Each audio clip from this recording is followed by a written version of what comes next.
So where do they put it all?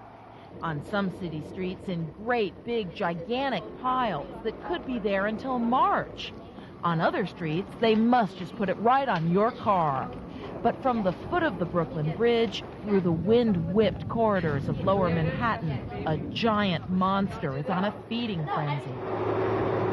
With a frosty fury, these machines whip up the white stuff and send it packing. By noon today, the sanitation department had moved 50 trucks with 20 to 30 tons of snow each from this front-end loader down on Wall Street. And the front-end loader is driven by a guy named Phil Rizzuto. It's true. It's doing a great job. Loading truck after truck. They got to keep it coming. By the end of the day, I might have 50 trucks. I don't know. Maybe, I don't know how many tons.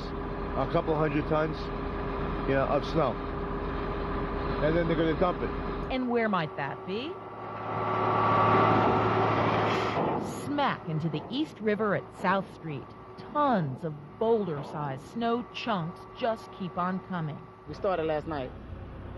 And we go on 13-hour shifts, most of the time 10 hours, 12-hour shifts. I started yesterday at 12 yesterday afternoon. I got up at 11 last night.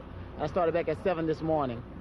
And I'll get off until like 7, maybe 8 tonight. I hope people appreciate what you're doing. I hope so too, especially the mayor. Pretty rough out here. Very bad. Windy, cold. But the department doesn't have enough of this equipment to handle the whole city at once, so they're renting more equipment to pull the fallen snow out of other neighborhoods starting tomorrow. But for tonight, only the snow battalions of lower Manhattan can show us how it should be done. Polly Kreisman, UPN 9 News.